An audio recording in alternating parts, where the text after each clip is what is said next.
ಸರ್ವಸ್ವ ಅಂತಲೇ ಹೇಳ್ಬೋದು. ಡಾಕ್ಟರ್ ಮಹಾಬಲೇಶ್ ರಾವ್ ಅವರೇ, ಇವತ್ತಿನ ಕಾರ್ಯಕ್ರಮದಲ್ಲಿ ಭಾಗಿಯಾಗಿರ್ತಕ್ಕಂಥ ಎಲ್ಲ ಈ ಸಂಸ್ಥೆಯ ಉಪನ್ಯಾಸಕ ಮಿತ್ರರೇ, ಪ್ರೀತಿಯ ಶಿಕ್ಷಕ ವಿದ್ಯಾರ್ಥಿಗಳೇ, ಮುಂದಿನ ವರ್ಷ ನೀವೆಲ್ಲ ಹಂತ ಹಂತವಾಗಿ ಗುರುವಿನ ಸ್ಥಾನವನ್ನು ಅಲಂಕರಿಸುವಂಥವ್ರು. ನನಗೆ ಇವತ್ತಿನ ಕಾರ್ಯಕ್ರಮದ ಶೀರ್ಷಿಕೆ ನೋಡಿ ಖುಷಿ ಆಯಿತು, ಕ್ರಿಯೇಟಿವ್ ಸಂಸ್ಥೆಗಳ ಅರಿವಿನ ದಾರಿಯಲ್ಲಿ ಅಂತ ಹೇಳಿ. ನಾನು ಇತ್ತೀಚೆಗೆ ಬರೆದಂಥ ಪುಸ್ತಕ ಅರಿವಿನ ದಾರಿ.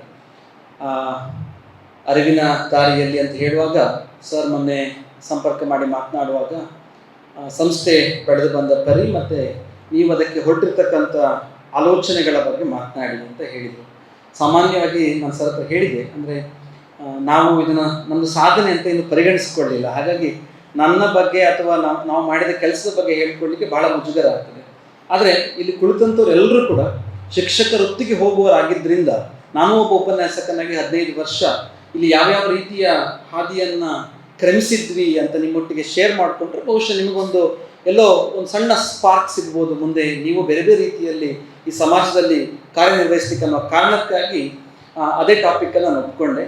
2 ವರ್ಷಗಳ ಹಿಂದೆ ನ್ಯೂಸ್ ಫಸ್ಟ್ನ ಚಾನಲ್ ಅವರೊಬ್ಬರು ಬಂದು, ಸಂಸ್ಥೆ ಮಾಡಿದ 2 ವರ್ಷ ಆಗಿತ್ತು ಸರ್, ಆತ ಬಂದು ಹೇಳಿದ, ನಾನು ಮತ್ತು ನನ್ನ ಸಾಧನೆ ಅನ್ನೋ ಕಾರ್ಯಕ್ರಮಕ್ಕೆ ನೀವು ಇಂಟರ್ವ್ಯೂ ಕೊಡಬೇಕು ಅಂತ ಕೇಳಿದ್ದಾನೆ. ಆಗ ನಾನು ಹೇಳಿದೆ, ಈಗ ನಾನು ಇದ್ದೇನೆ, ಅದು ಸಂಸ್ಥೆ ಮಾಡಿ ನಾನಲ್ಲ, ನಾವು ಮತ್ತು ನಾನು ನನ್ನ ಸಾಧನೆ ಅಂತ ಕರೀಲಿಕ್ಕೆ ಇನ್ನೂ ಸಾಧನೆ ಆಗಲಿಲ್ಲ, ಸ್ವಲ್ಪ ವರ್ಷ ಹೋಗಲಿ, ಅದೊಂದು ಹಂತಕ್ಕೆ ಹೋದ ನಂತರ ನನಗೆ ಅದು ಫೀಲ್ ಆದರೆ ನಾನು ಮತ್ತೆ ಇಂಟರ್ವ್ಯೂ ಕೊಡ್ತೇನೆ ಅಂತ ಹೇಳಿದ್ದೆ. ಆದರೆ ಇವತ್ತಿನ ಕಾರ್ಯಕ್ರಮ ಯಾಕೆ ನನಗೆ ಮತ್ತೆ ಮತ್ತೆ ಹೆಚ್ಚು ಆಪ್ತವಾಗಿ ಕಾಡಿತ್ತು ಮತ್ತು ಬರಬೇಕಂತ ಮತ್ತೆ ಅನಿಸ್ತು ಅಂತ ಹೇಳಿದರೆ, ಮೊದಲ ಕಾರಣ ಸಹಜವಾಗಿ ಅದು ಮಹಾಬಲೇಶ್ ಸರ್ ಕರೆದಿರುವಂಥದ್ದು. ನಾನು ತುಂಬ ಗೌರವಿಸೋ ವ್ಯಕ್ತಿ. ಯಾಕಂತಂದರೆ ಒಂದು ಅರ್ಥದಲ್ಲಿ ನನಗೆ ನೇರವಾಗಿ ಅವರು ಗುರುವಾಗಿ ಸಿಗದಿದ್ದರೂ ಕೂಡ ಅವರು ಗುರು ಅಂತ ಕರೆದುಕೊಳ್ಳಲಿಕ್ಕೆ ನನ್ನ ಹತ್ರ ಸಾಕಷ್ಟು ಡಾಕ್ಯುಮೆಂಟ್ರಿ ಇದೆ. ಅಂತಂದರೆ ನಾನು ಹತ್ತಿರ ಒಂದು ಹೈಸ್ಕೂಲ್ ವಿದ್ಯಾರ್ಥಿ ಇರ್ಬೋದು. ಆಗ 2003ರಲ್ಲಿ ನನ್ನ ಅಕ್ಕ ಇದೇ ಕ್ಯಾಂಪಸ್ನಲ್ಲಿ, ಇದೇ ಕಾಲೇಜಿನಲ್ಲಿ ಆಕೆ BEd ಅನ್ನು ಮಾಡಿರುವಂಥದ್ದು, ರೇಖಾ ಅಂತ ಹೇಳಿ. ಅವಳು 2003 ನೀವು ಯೋಚಿಸ್ಬೋದು, ಲ್ಯಾಂಡ್ ಫೋನ್ನ ಕಾಲಘಟ್ಟ. ಆಗ ಏನು ಮೊಬೈಲ್ ಫೋನಲ್ಲಿ ಇರಲಿಲ್ಲ. ಇಲ್ಲಿರ್ತಕ್ಕಂಥ ಸುಮಾರು ಮೇಡಮ್ಗಳ ಹೆಸರು ಕೂಡ ಅವಳು ಹೇಳಿದ್ವಿ ರಾತ್ರಿ ಫೋನಲ್ಲಿ ಮಾತನಾಡುವಾಗ. ಆಕೆ ಡೈಲಿ ಫೋನ್ ಮಾಡಿ ಇಲ್ಲಿಯ ಸರ್ಗಳ ಬಗ್ಗೆ, ಮೇಡಮ್ ಬಗ್ಗೆ, ಕಾಲೇಜಿನ ಬಗ್ಗೆ ಎಷ್ಟೊಂದು ಪಾಸಿಟಿವ್ ಮಾತಾಡ್ತಾ ಇದ್ಲು, ಅದರ ಬೆನಿಫಿಟ್ ಹೇಳ್ತಾ ಇದ್ಲು. ಸಹಜವಾಗಿ BEd ಅಂದರೆ ಕಷ್ಟವೇ, ಅದರೇನಿದ್ದಿಲ್ಲ. ಒಮ್ಮೊಮ್ಮೆ ಹತ್ಕೊಂಡು ಫೋನ್ ಮಾಡ್ತಾ ಇದ್ಲು. ಆಗೆಲ್ಲ ಹೇಳುವಾಗ ನಮ್ಮಲ್ಲಿ ಕಾಲೇಜಿನ ಬಗ್ಗೆ ಒಂದಷ್ಟು ಮಾಹಿತಿ ಮೊದಲೇ ಸಿಕ್ಕಿತ್ತು. ಭಾಳ ಮುಖ್ಯವಾಗಿ ಇಡೀ ಕರಾವಳಿಗೆ ನಮ್ಮ ಕುಟುಂಬ ಅದನ್ನು ಅತ್ಯಂತ ಆಪ್ತವಾಗಿ ತೆಗೆದುಕೊಳ್ಳಲಿಕ್ಕೆ, ಇದನ್ನು ಪ್ರೀತಿಸಲಿಕ್ಕೆ ಕೂಡ ಇದೊಂದು ಆರಂಭಿಕ ಬಿಂದು ಆಯಿತು doctor TMA Pai BEd college. ಅಂದರೆ ಆಕೆ ಇದರ ಮುಖಾಂತರ ಉಡುಪಿಗೆ ಬಂದರಿಂದಾಗಿ ಇಲ್ಲಿಯ ವ್ಯವಸ್ಥೆಗಳ ಬಗ್ಗೆ ಯಾವಾಗಲೂ ಹೇಳ್ತಕ್ಕಂಥ ಧನಾತ್ಮಕ ಮಾತುಗಳು ನಮ್ಮಲ್ಲಿ ಬಹಳ ದೊಡ್ಡ ಪ್ರೇರಣೆಯನ್ನು ಕೊಡ್ತು. ಆಮೇಲೆ 2005ರಲ್ಲಿ, ಅವರು 2003ರಲ್ಲಿ ಮುಗಿಸ್ಕೊಂಡು 4ರಲ್ಲಿ ಆಕೆ ಸರ್ PPCಯಲ್ಲಿ ವೇಕೆನ್ಸಿ ಉಂಟಂತ ಹೇಳಿದರು. ಆಕೆ ಇಂಟರ್ವ್ಯೂಗೆ ಹೋಗಿದ್ಲು. ಇಲ್ಲಿ ಮುಗಿದ ತಕ್ಷಣ ಅಲ್ಲಿ ಅದಮಾರು ಮಠದ ಇದರಲ್ಲಿ PPC ಬಾಳೆಹೊನ್ನೂರಲ್ಲಿ ಜಾಬ್ ಆಯಿತು ಆಕೆಗೆ. 2005ರಲ್ಲಿ ಕಾಲ್ಫರ್ ಆಯಿತು, ಗೌರ್ಮೆಂಟ್ ಜಾಬ್ ಆಯಿತು. ಆಮೇಲೆ ಅವಳಿಗೆ ಸಿಕ್ಕಂಥ ಸರ್ಕಾರಿ ಉದ್ಯೋಗದ ಆ ಕಾನ್ಫಿಡೆನ್ಸ್ ಮನೆಯಲ್ಲಿ 2ನೇ ಅಕ್ಕನಿಗೂ BEd ಮಾಡಿಸ್ಲಿಕ್ಕೆ ಅದು ದೊಡ್ಡ ಮಟ್ಟದ ಮೋಟಿವೇಶನ್ ಕೊಡ್ತದ್ದು. ಆಕೆ BSc ಮಾಡಿದ್ದು, ನನ್ನ 2ನೇ ಅಕ್ಕ ಆಶಾ ಅಂತ ಹೇಳಿ. ಆಕೆ ಕೂಡ BEd ಮಾಡಿದ್ದು. ಸೊ ಅವಳಿಗೂ 1 ವರ್ಷ ಬಿಟ್ಟ ತಕ್ಷಣ ಕಾಲ್ಫರ್ ಆಯಿತು, ಆಕೆಗೆ ಗೌರ್ಮೆಂಟ್ ಜಾಬ್ ಆಯಿತು. ಆಮೇಲೆ ಇಬ್ಬರು ಅಕ್ಕಂದರು ಗೌರ್ಮೆಂಟ್ ಜಾಬ್ ಆಯಿತು. ನನಗೆ ಮಧ್ಯಮ ಕುಟುಂಬ, ಅಂದರೆ ಅಪ್ಪ ಅಮ್ಮ ಕೃಷಿಕ ಕುಟುಂಬದವರು. ಸ್ವಲ್ಪ ನಾನು ನನ್ನ ಕಥೆ ಶುರು ಮಾಡ್ತೇನೆ, ಯಾಕಂದರೆ ಭಾಳ ಕಡಿಮೆ ನನಗೆ ನನ್ನ ಕತೆ ಹೇಳ್ಕೊಳ್ಳೋದು ಇವತ್ತು ಅನಿವಾರ್ಯ ಆಗಿದೆ ನನಗೆ, ಯಾಕೆ ಟಾಪಿಕ್ಗೆ ಆಗಿದೆ. ಹಾಗಾಗಿ ಅಲ್ಲಿಗೆ ಮುಟ್ಟಬೇಕಾದ್ರೆ ಇಲ್ಲ, ನಾನು ಹೋಗಲೇಬೇಕಾಗಿದೆ. ಆತ್ಮೀಯರನ್ನು ಯಾಕೆ ಇದನ್ನು ಹೇಳಬೇಕಾಗುತ್ತೆ ಅಂತಂದರೆ, ಹಲವಾರು ಮಕ್ಕಳಲ್ಲಿ ಮಧ್ಯಮ ಕುಟುಂಬದವರು ಇರ್ತೀರ ಸಹಜವಾಗಿ. ಒಂದು ಹಂತವನ್ನು ತಲುಪುವ ತನಕ ನಮಗೆ ನಮ್ಮೆಲ್ಲೂ ಆದಾಯಗಳು ನಮ್ಮ ಮನೆಯ ಆದಾಯ ನಮ್ಮನ್ನು ಬೆಂದಟ್ಟಲ್ಲ.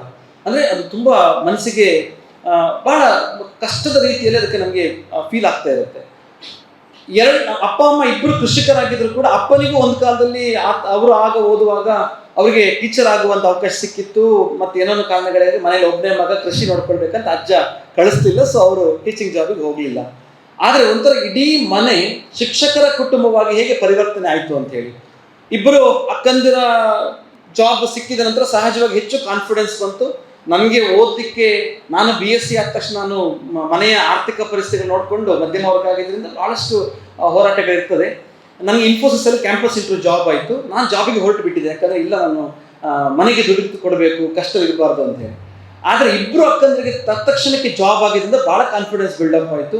ಅವ್ರು ನನಗೆ ತಿಂಗಳಿಗೆ 1,000 2,000 ಕೊಟ್ಟು ನೀನು ಏನಾದರೂ ಮಾಡಿ MSc ಮಾಡಬೇಕು, ಬರೀ ಡಿಗ್ರಿಗೆ ಮುಗಿಸ್ಕೊಳ್ಬೇಡ, ಮತ್ತೆ ಲೈಫ್ನಲ್ಲಿ ಮುಂದೆ ಅದು ಕಾಡುತ್ತೆ ಅನ್ನುವ ಕಾರಣಕ್ಕಾಗಿ ನಾನು MScಗೆ ಹೋಗಲಿಕ್ಕೆ ಅವಕಾಶ ಆಯಿತು. ಅಂದರೆ ಈ BEd ಕಾಲೇಜು ಅಂತ ಬಹುದೊಡ್ಡ ಪ್ರೇರಣೆಯನ್ನು ಕೊಟ್ಟದ್ರಿಂದಾಗಿ ನಾನು ಇವತ್ತು ನಿಮ್ಮೆದುರಿನಿಂದ ಮಾತಾಡಲಿಕ್ಕೆ ಅವಕಾಶ ಸಿಕ್ಕಿದೆ ಅಂತ ಒಂದನೇ ಪಾಯಿಂಟ್. ಎರಡನೇ ಬಹುಮುಖ್ಯ ಪಾಯಿಂಟ್ ಏನಂತ ಕೇಳಿದ್ರೆ, ಅಕ್ಕ ಯಾವಾಗಲೂ ಹೇಳ್ತಾ ಇದ್ರು, ಡಾಕ್ಟರ್ TMA ಪೈ ಇದು BEd ಕಾಲೇಜ್ನಲ್ಲಿ ಓದಂಥವ್ರು ಯಾರು ಕೂಡ ಜಾಬಿಗಾಗಿ ಸಾಹಸ ಪಡಲಿಲ್ಲ, ಕಷ್ಟಪಡಲಿಲ್ಲ ಅಂತ. ಅಂದರೆ ಅದಕ್ಕೆ ಈಗಲೂ ಪೂರಕವಾದ ಮಾತನ್ನೊಂದು ಸರ್ ಹೇಳಿದರು ಮಾತನಾಡುವಾಗ.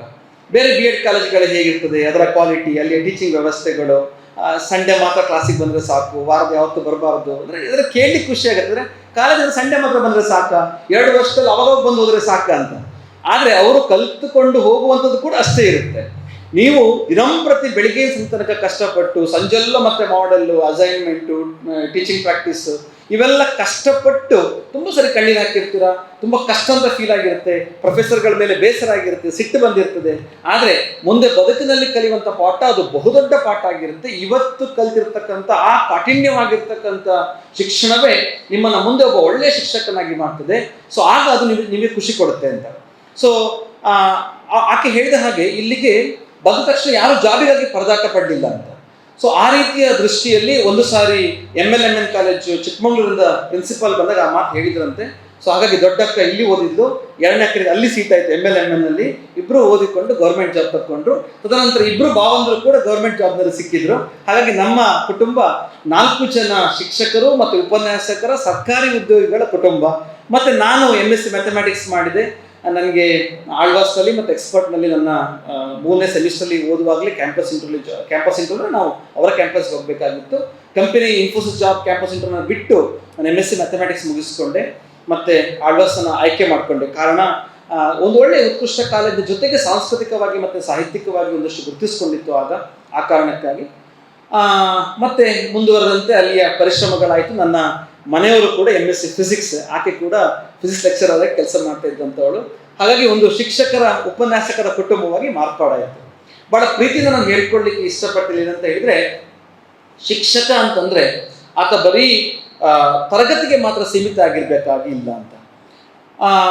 ಏನಾಗಿದೆ ಇವತ್ತಿನ ಪರಿಸ್ಥಿತಿಯಲ್ಲಿ, ಯಾಕೆ ಕ್ರಿಯೇಟಿವ್ ಅನ್ನೋ ಒಂದು ಸಂಸ್ಥೆ ಉದ್ಭವಿಸಲಿಕ್ಕೆ ಕಾರಣವಾಯಿತು ಅಂತ. ಯಾಕಂದರೆ ಇವತ್ತು ಶಿಕ್ಷಕರು ಕೂತ್ಕೊಂಡಿದ್ದೀರಾ, ದುಡಿಮೆಯ ಭಾಗವಾಗಿ ನಾವು ನಮ್ಮ ವೃತ್ತಿಯನ್ನು ಅದರ ಮೇಲಿರ್ತಕ್ಕಂಥ ಅಭಿರುಚಿಯನ್ನು ಬೆಳೆಸ್ಕೊಂಡು ಹೋಗ್ತೇವೆ. ಆದರೆ ದುಡಿಮೆಗೆ ಮಾತ್ರ ಇರಬೇಕಾಗಿಲ್ಲ ಅಂತ. ಭಾಳ ವಿಶೇಷವಾಗಿ ನಾವು ಸಂಸ್ಥೆಯಲ್ಲಿ ಆರಂಭ ದಿವಸಗಳಲ್ಲೇ ಫಸ್ಟ್ ಇಂಟರ್ವ್ಯೂಗೆ ಸಿಕ್ಕಿದ ತಕ್ಷಣ ಕೇಳಿಬಿಡ್ತೇವೆ. ಅಂದರೆ ಎಷ್ಟೋ ಜನರಿಗೆ ಈ ರೀತಿಯ ಪರಿಭಾಷೆ ಗೊತ್ತಿಲ್ಲದೆ ಇರುವಂಥವ್ರು, ಎಷ್ಟು ಗಂಟೆಗೆ ಬರಬೇಕು, ಎಷ್ಟು ಗಂಟೆಗೆ ಹೋಗಬೇಕು, ಸ್ಯಾಲ್ರಿ ಎಷ್ಟು, ಹಾಗೆ ಹೀಗೆ ಅಂತ.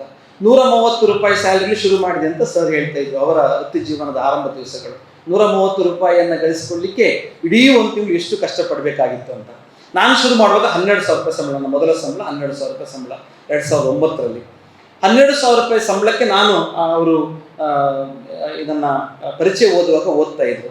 BEd ಕಾಲೇಜ್ ಒಂದು ಬಿಟ್ಟು ಮತ್ತು ಎಲ್ಲ ಥರದ ಎಜುಕೇಷನ್ ನಾನು ಟೀಚ್ ಮಾಡಿದ್ದೇನೆ. ಅಂದರೆ ಅದು MSc ಮ್ಯಾಥಮೆಟಿಕ್ಸ್ನವರಿಗೆ, MCom ವಿದ್ಯಾರ್ಥಿಗಳಿಗೆ, BE ವಿದ್ಯಾರ್ಥಿಗಳಿಗೆ, PUC, BSc, ಹೈಸ್ಕೂಲ್ ಮಕ್ಕಳಿಗೆ ಕೂಡ ಬೇಸಿಕ್ ಫೌಂಡೇಶನ್ ಟೀಚ್ ಮಾಡಿದ್ದೇನೆ. BEdಗೂ ನನಗೇನೋ ಗೊತ್ತಿಲ್ಲ, ನನಗೆ ಅಲ್ಲಿ ಮ್ಯಾಥ್ಸ್ ಅವಕಾಶ ಆಗಿಲ್ಲ. ಸೊ ಫಾರ್ಚುನೇಟ್ಲಿ ಇವತ್ತು ಮಾತಾಡುವಂಥ ವೇದಿಕೆ ಮತ್ತು ಅವಕಾಶ ಸಿಕ್ಕಿದೆ.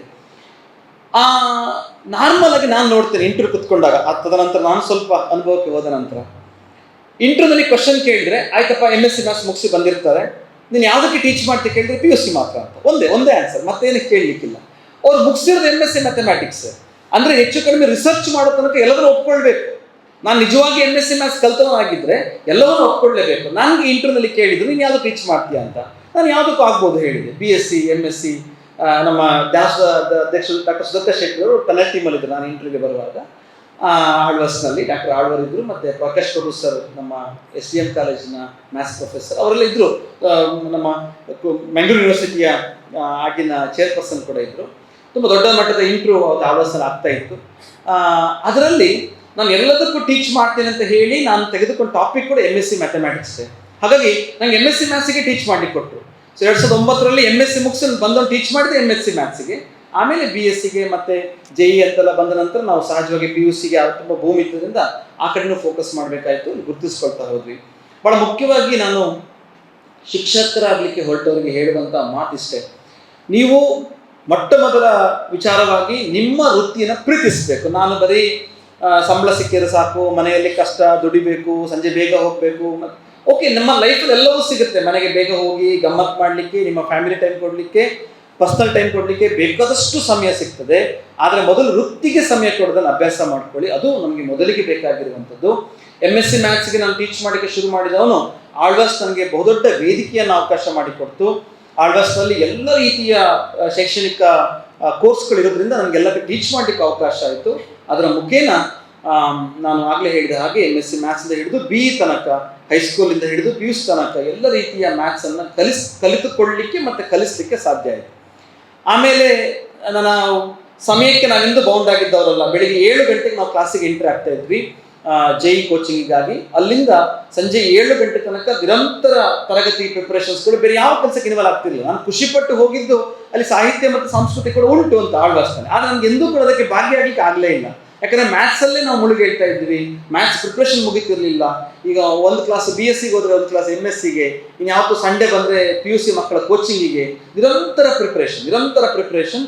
ಹಾಗಾಗಿ ಮ್ಯಾಥ್ಸನ್ನು ತುಂಬ ಇಷ್ಟಪಡುವಷ್ಟು ನನಗೆ ಅವಕಾಶ ಆಯಿತು. ಅದರಲ್ಲಿ ಒಂದಷ್ಟು ಅಧ್ಯಯನ ಕೂಡ ಮಾಡಲಿಕ್ಕೆ ಸಾಧ್ಯ ಆಯಿತು. ಆ ಮಧ್ಯದಲ್ಲಿ ನನಗೆ ಗೌರ್ಮೆಂಟ್ ಜಾಬ್ನ ಅವಕಾಶ ಸಿಕ್ಕಿದ್ರು ಕೂಡ ಅತಿಯಾದ ಕೋಚಿಂಗ್ನ ಭರಾಟೆ, ಆದಾಯಗಳು ಒಳ್ಳೆಯ ಮಟ್ಟ ಇದ್ದರಿಂದ ನಾನು ಆ ಕಡೆ ಮನಸ್ಸು ಮಾಡಲಿಲ್ಲ. ಮತ್ತೆ ನನ್ನ ವೃತ್ತಿಯನ್ನೇ ನಾನು ಕಂಟಿನ್ಯೂ ಮಾಡಿದೆ. ಇದರ ಮಧ್ಯೆ ನಾನು ಆಗಲೇ ಹೇಳಿದ ಹಾಗೆ ನಾವೆಲ್ಲ ಉಪನ್ಯಾಸಕ ಮಿತ್ರರು ಒಂದು ಒಳ್ಳೆಯ ತುಂಬ ಕ್ರಿಯಾಶೀಲವಾಗಿತ್ತು ಒಂದು ಟೀಮ್ ಇತ್ತು ಆಳ್ವಾಸ್ನಲ್ಲಿ. ಡಾಕ್ಟರ್ ಮೋಹನ್ ಆಳ್ವರು ಕೂಡ ನಮಗೆ ಒಳ್ಳೆಯ ನಾಯಕತ್ವ ಗುಣವನ್ನು ಬೆಳೆಸ್ಕೊಳ್ಳಿಕ್ಕೆ ಬೇಕಾದ ಅವಕಾಶನ ಕೊಡ್ತಾ ಇದ್ರು. ಅದು ನಮ್ಮದೊಂದು ಕ್ರಿಯಾಶೀಲವಾಗಿರ್ತಕ್ಕಂಥ ತಂಡ ಬೇರೆ ಬೇರೆ ರೀತಿಯ ಆಕ್ಟಿವಿಟಿ ಇನ್ವಾಲ್ವ್ ಆಗ್ತಾ ಇದ್ವಿ. ಕೋಚಿಂಗನ್ನು ಈ ಕಾಲಘಟ್ಟಕ್ಕೆ ಮಾರ್ಪಾಡು ಮಾಡೋದು ಹೇಗೆ, ಇದನ್ನು ಹೈಸ್ಕೂಲ್ನಲ್ಲೇ ಬೇಸಿಕ್ ಫೌಂಡೇಶನ್ ಮಾಡಿದರೆ ಹೇಗೆ, ಆಗ ನೀಟ್ ಮತ್ತು JEಗೆ ಇವತ್ತಿನೀಗ ತುಂಬ ಒತ್ತಡದಲ್ಲಿ, ಫ್ರಸ್ಟ್ರೇಷನ್ಸಲ್ಲಿ PUCಲಿ ಕಷ್ಟಪಡ್ತಾರೆ ಮಕ್ಕಳು, ಅದನ್ನು ನಾವಿನ್ನೂ ಸರಳೀಕರಣ ಮಾಡೋದು ಹೇಗೆ, ಅದಕ್ಕೆ ಬೇಕಾದ ಮಾರ್ಗಗಳೆಂತ, ದೇಶ ಮಟ್ಟದಲ್ಲಿ ಹೇಗೆ ಪ್ರಿಪೇರ್ ಆಗ್ತಾರೆ, ಯಾಕೆ ರ್ಯಾಂಕ್ಗಳೆಲ್ಲೋ ಹೈದರಾಬಾದ್ ಅಥವಾ ನಮ್ಮ ನಾರ್ತ್ ಇಂಡಿಯಾಗೆ ಸೀಮಿತವಾಗಿತ್ತು ಅಂತ ಹೇಳಿ ಅಲ್ಲೆಲ್ಲ ಹೋಗಿ ಸ್ಟಡಿ ಮಾಡಿಕೊಂಡು ಅಲ್ಲಿ ಮೆಟೀರಿಯಲ್ ತೆಗೆದುಕೊಂಡು ಬಂದು ನಾವು ಮೂಡಬಿದ್ರಲ್ಲಿ ಇಂಪ್ಲಿಮೆಂಟ್ ಮಾಡ್ತಕ್ಕಂಥ ಕೆಲಸ ಮಾಡಿದ್ವಿ. ಹಾಗಾಗಿ ಒಂದು ಒಳ್ಳೆಯ ಫಲಿತಾಂಶವನ್ನು ಗಳಿಸ್ಕೊಳ್ಳಿಕ್ಕಾಯಿತು. ನಮಗೆ ಅದಕ್ಕೆ ಪೂರಕವಾಗಿ ಒಂದಷ್ಟು ಕೋಆರ್ಡಿನೇಟರ್ಶಿಪ್ಗಳನ್ನು, ನಾಯಕತ್ವ ಗುಣವನ್ನು ಸಂಸ್ಥೆ ಕೊಡ್ತಾ ಹೋಯಿತು. ಹಾಗೆ ಮಾಡ್ತಾ ಸಹಜವಾಗಿ ನಮ್ಮದೇ ಆದಂಥ ಓನ್ ಕೆಲಸಗಳಲ್ಲಿ ರೂಪುಗೊಳ್ತದೆ. ಒಂದು 7 ಜನ ಉಪನ್ಯಾಸಕರು ಒಟ್ಟು ಸೇರಿ ಬೇರೆ ಬೇರೆ ರೀತಿಯ ಕೆಲಸಗಳನ್ನ ಮಾಡ್ತಾ ಇದ್ವಿ.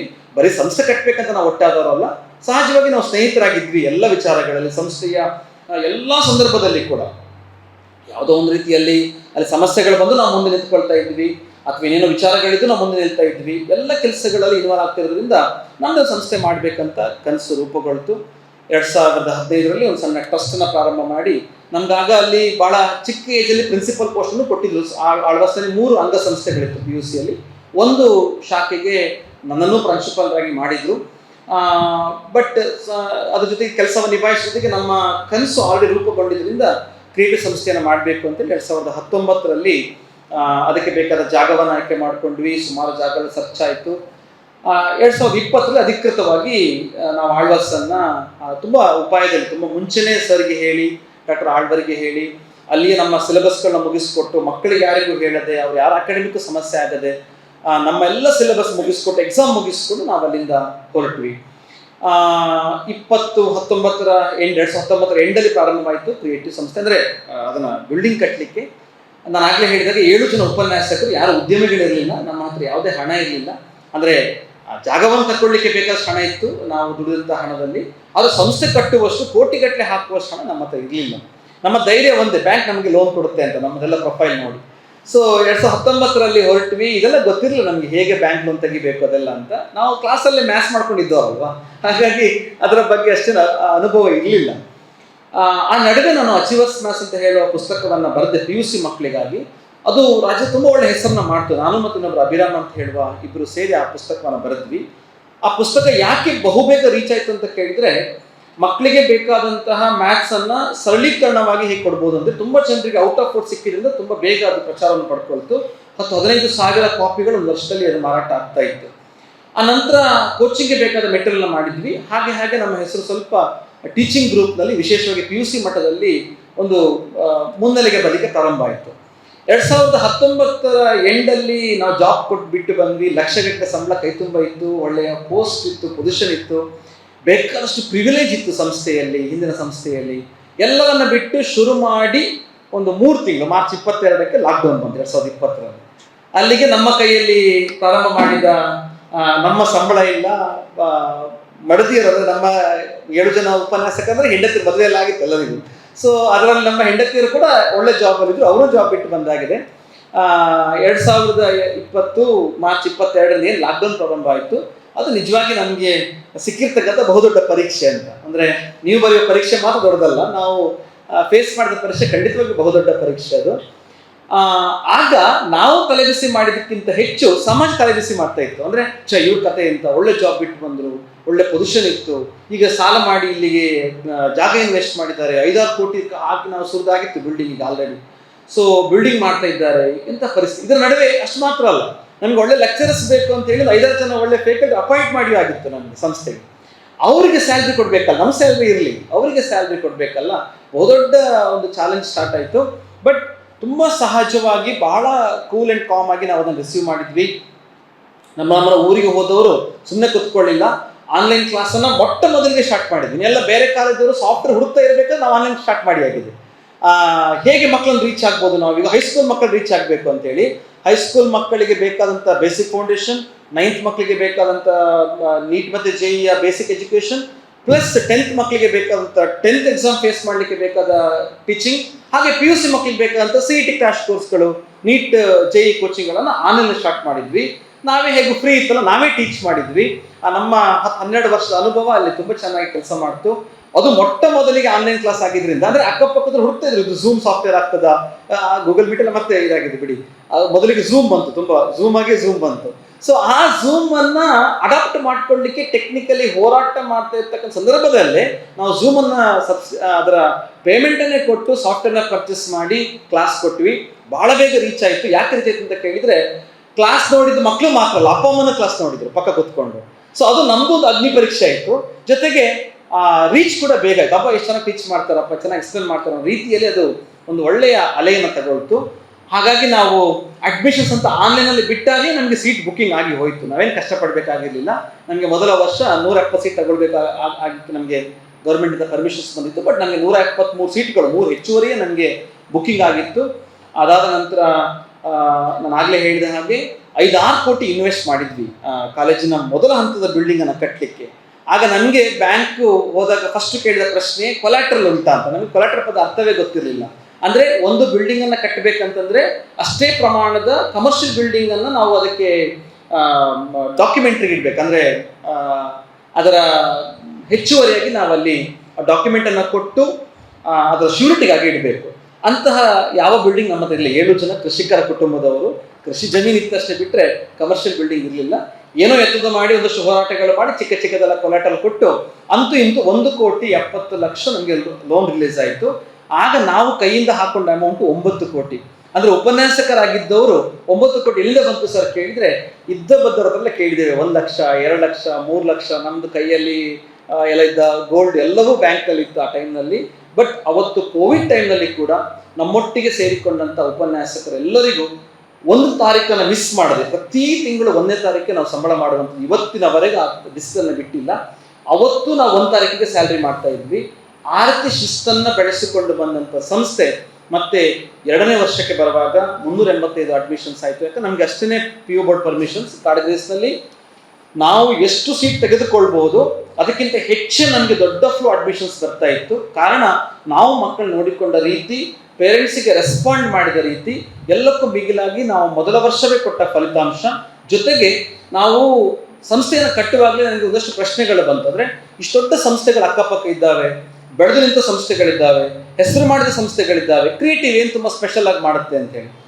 ಅದು ನಾನು ಯಾವಾಗಲೂ ಹೇಳಲಿಕ್ಕೆ ಇಷ್ಟಪಡ್ತೇನೆ. ಅಂದರೆ ನಾವು ಮಾಡುವ ಕೆಲಸವನ್ನು ಅತ್ಯಂತ ಪ್ರಾಮಾಣಿಕವಾಗಿ ನಿಷ್ಠೆಯಿಂದ ಮಾಡಬೇಕು.